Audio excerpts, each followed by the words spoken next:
Hello, everybody. My name is Ashley Deadwyler-Jones, and I'm here with our host, Miss Andrea Evans, presenting one of our HBCU spotlights.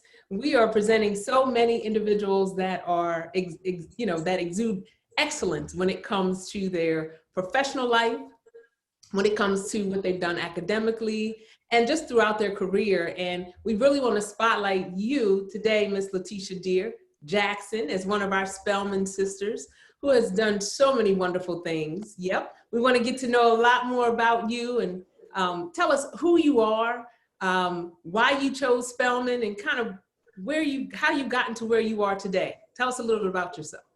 Sure. So I'm from Los Angeles. I always tell people, if you ever saw The Wood, that junior high and that high school was mine. A St. Bernard graduate, he actually wrote that movie. So that just gives you a little spotlight of my junior high and my high school. I got accepted to 26 schools, from state schools all the way to Ivy League. And my parents had two requirements. I had to go away and I had to go to a HBCU. So it was between Hampton and Spelman. I went to Spelman first for the Spellbound program, fell in love. And before we left on that weekend, my dad made the deposit, never made it to Hampton, and don't regret it. Wow. So when you know, it's something about those Spelman gates, right? Yes.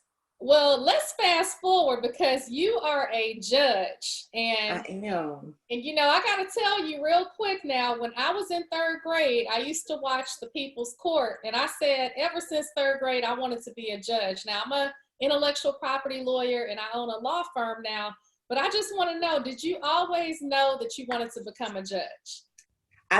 I will say always at a young age. It probably was closer to middle school. So one of my neighbors, she was a judge there in LA County.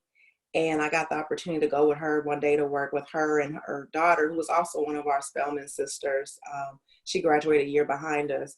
And she inspired me. In between her and Thurgood Marshall, that's just what I knew I wanted to do. Actually, when I came to Spelman, I knew I wanted to be a judge. It wasn't until I got to Spelman that I realized you had to be a lawyer before you could be a judge. So I had to just go through the process, but I did always know. Well, what did you major in while you were at Spelman? What did you major in to get where you Economic pre-law. So I did economic pre-law, and then I had a double minor in writing and management organization. Because originally, when I found out I had to do the judge, I thought I wanted to do corporate law. My dad was in corporate America, but then I realized how much I love people and that the transactional side wasn't for me. I needed to be in the thick of things and the throw of things in the courtroom daily. And I know with IP, you're not necessarily in the courtroom. I just know for me, that wasn't for me. Yeah, well, that's good that you, at an early age, knew what you wanted to do. And I know that your Spelman sisters had to motivate you during the day. So I want to talk about that community, because I know community is important. So What was one of your best experiences at Spelman, if you had to choose just one? Oh my. So it's actually a negative that I can make positive. I'm from Los Angeles, and although I went to the junior high that was featured in The Wood, Latifah, that wasn't my everyday life of some of the negative things that you saw in the movie. And so when I was a freshman, I actually had a bad experience off campus and was ready to pack up and move and go back to the University of or back home and go to the University of Southern California. And my Spelman sisters actually just surrounded me with love, gave me that sisterhood that I didn't have because I grew up as an only child, and helped me to know that it was going to be okay. They talked with the administration and just got me everything to get me through that. And so I look at that, and I literally came in a child to Spelman, I would say, and I left a woman. And I think a lot of that's because of my sisters. Wonderful, wonderful. So when you were at Spelman, when you say your sisters, were you also a part of a sorority when you were at Spelman, or was it just the Spelman sisterhood it's both. So I'm also a member of Alpha Kappa Alpha Sorority Incorporated, Sweet Pie chapter. And I was initiated in my senior year, but a lot of my friends were members from when they were sophomores. So we were always still close. And I knew that that was just another step that I wanted to do to enhance my sisterhood. Well, I am a member of Delta Theta Sorority Incorporated. Eta Kappa. And let's talk about the sisterhood that you have in the sorority and in the college. It's interesting because now that we've graduated, when you meet a Spelman sister, you can just say, Spelman, and it's an immediate, you know, just connection. Absolutely. So I know you give back to the community and you do a lot in the community. How important is that to you? And tell us more about what you do to give back in the community. Sure. So it's just a part of me. It's been a part of me since I was younger. My grandfather was a Baptist pastor. My mom grew up, and her thing was, you will always serve. And so whether I started, you know, doing community service when I was probably in elementary school, but now I still continue, whether I'm serving on the board of directors for the Boys and Girls Club, Dekalb County, or Leadership Dekalb, or doing mentoring in the community, serving at the church over the youth. It's just important. And I think that just goes back to something with Spelman, because Spelman also will teach you about being a whole woman. And being that whole woman is not just about what you're doing for yourself, but it's what you are doing with yourself to make sure that everyone around you, whether you touch them directly or indirectly, is growing as well. Well, you know, when individuals see you in your robe, you know, on the stand, they see a very serious person. They know that she is not about any games. Right. But when you were at Spelman College, I'm sure you had tons of fun. What were some of the fun things, Honorable Latisha? Yes. So you can never stop. You always, you know, you have, before they built that parking deck, where it used to be that lot, and people would pull up with their cars, and you would just have impromptu dance parties in the parking lot, you know, or lower manly parties, or just having get-togethers with your friends, whether it was in the dorms. And I think in freshman year we had, the freshman dorm competitions, and you had the freshman step team. Those are the things that you just can't, you can't forget about, or the memories of when you had people that you thought were unreachable, like Maya Angelou or Pearl Cleage, when they would just come to the school and you actually had the opportunity to hear them. So it's like, that's just how you have fun and enjoy the moment. Well, I know you had a lot of fun, but let's talk about your best memory or something that happened to you that exuded the confidence that you have today, like that lesson that you learned at Spelman. Because like you said, we entered the gates young. For me, I actually graduated from high school, and literally 3 days later, I started the summer program, and that was it. You know, I was in college. And so Right. we're so young, but there's so many different responsibilities. We're talking pre-Facebook, pre-cell phones. So yes, we gotta date ourselves a little bit. But what's something that happened to you that made you so confident in being a judge? Because you're an elected judge, right? I am, of a county of 750,000 people. Well, let's talk about this. So running for office, tell us how Spelman instilled that confidence in you, and that excellence that you exude to make you the powerful judge that you are today. Sure. So it's a combination. So when you were there, you might have saw things in yourself, but with Spelman, everybody came in homecoming queen, everybody was prom queen, everyone was valedictorian or probably in the top 10 or so of the class. And so everyone came in successful. So that could no longer be well, I was the valedictorian, I was the salutatorian, I was this. You had to create your own niche in everyone that was already doing great. And you had to be comfortable and confident in that, or else you wouldn't succeed in Spelman. And so in that, you had to be confident in yourself that there's a reason why Spelman chose me, just like I chose Spelman. And that's what you had to dig deep on. And so there were times on the campaign trail where I just said, I don't know if I'm going to be able to make it or what happens if, but I had to go back to the people. I hope that the people would choose me just like I'm choosing them, which is kind of the same thing with Spelman. Oh, I love that. Wow, that's an amazing story. I'll tell you, when I walked into Spelman, I never dreamed of being a judge. If you know, you were talking to Ashley, 17 years old, and I met you, I might have actually considered following your footsteps. What do you need to do? I mean, you went to law school. What are some of the steps beyond law school if you want to take that career track? So after law school, and let me say this, I'm going to give a plug, even though it's about HBCU, to Georgia State. They are a great school. They are always very competitive nationwide, but you have to pick a school. I wouldn't necessarily say do some of the things I did. So what I did is I picked a school because my parents moved here from California, my junior year of college. So I knew I didn't want to be apart from them again. So I knew me leaving Georgia wasn't the option. And I would have the affordability and the opportunity where my parents were able to pay for my law school. But what I will say is, unless you're trying to go on Wall Street or be a district clerk or something like that, go where the money is, where you won't have debt. And then make your name and use that same confidence that got you into law school to get you through law school. So that's something that I would do different than what I did, if you don't have the ability to self-fund. Then after that, just be strategic. And so if you know that you want to be a judge, one, you have to do an inner reflection of yourself. You have to know that you like people. If you don't like being around people and you don't like interacting with them, that might not be for you. And then from there, look at every job that you do. How does that help you get to your next goal? So it's just like when you were in school, you had to take those courses for your major, but you had electives.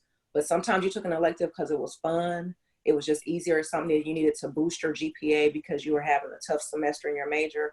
But everything that you did was still strategic to making sure that you were, graduating in your major. So it's the same thing. Just keep looking, get involved in the community, because at the end of the day, the community is going to elect you. Whether you're appointed first and then you're elected, or if you're appointed to the position, that's still a community. Although it's a smaller community, that's still a community that is going to get you to where you are. You don't just get to be a judge because you made that decision and then that's where it is. So you have to make sure that you are constantly involved with whichever community that is going to support you. Oh, I love that, because that applies to every career and any career. That's amazing advice. And right now we think about all this debt that so many people have and they graduate and can't get a job. So that's another perspective that we haven't talked about. If you're not able to get a full tuition scholarship and you're on the fence, maybe you go to a school that is not able to fund you with scholarship opportunities. And you mentioned community, right? And giving back to your community and having this community. So I'm just curious, going back to Spelman, when you think about all the sisters that you gained as the only child, that's saying a lot to be by yourself and then just be amongst all these excellent women, like you said, who were at the top of their game.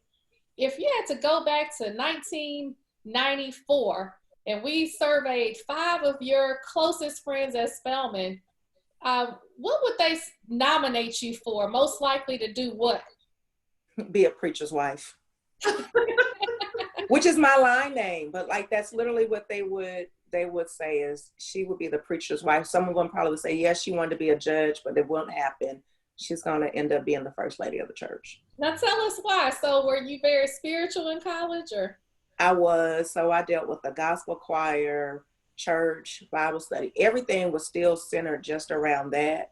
So it was just part of, I think also, people always say growing up, they were scared of their mom and dad. I was scared of my dad and Jesus. And part of that came because of my grandfather. And he would say things such as, well, if you're going to do that, if Jesus came, what would he say? And so I was just, it never came away and it never left. So that's what they would say is that I'll probably be. Well, hey, your grandfather was a man before his time. He should have trademarked that expression. Yes. And a whole bracelet and shirts. What would Jesus? I know everything. We missed out on that. Hey, Ashley, I'm taking notes for my own children. Let me, give them the side eye and throw that out and see what happens. So that's interesting and good to know that your family was so supportive, and to be able to pack up and move all the way from the West Coast to Georgia. And I got to say this, being from Texas, I'm a Southerner. I kind of detect a Southern accent. So you like a West Coast transplant Southerner in Georgia. Absolutely. And I married a Southern man from Mobile, Alabama. So back home in LA. And then my parents are both from Chicago or the Chicago, Illinois area. And so they're like, you're not from Los Angeles anymore. And you don't sound like you're from Los Angeles. You are definitely from the South. And so I love it. I wouldn't trade it. Awesome. So let me ask you this, and we hear a lot of things on television or in the media about African Americans, and how we are not necessarily treated the best when it comes to the judicial system. Absolutely. How important is it for us to have people just like you sitting on the bench? So it cuts both ways, and it cuts both ways because I think sometimes people see me and I am serious on the bench, but I'm also compassionate and I don't lose my humanity.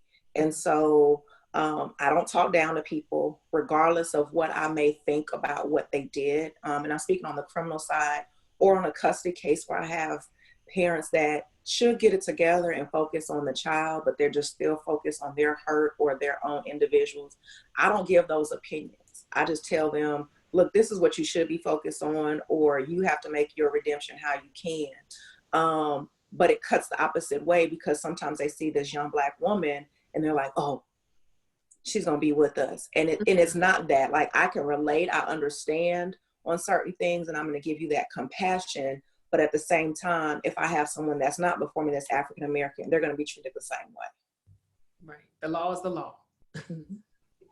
Well, that is one thing. Well, you just exude this confidence and, this beautiful smile, just a beautiful person inside and out. And I just want to thank you so much for joining us today. But before we go now, we have a lot of people watching that need some motivation and some encouragement. And so I'm just curious, because I know you have something good to say. What would be your mantra that you would want to instill in everybody watching, especially during this time?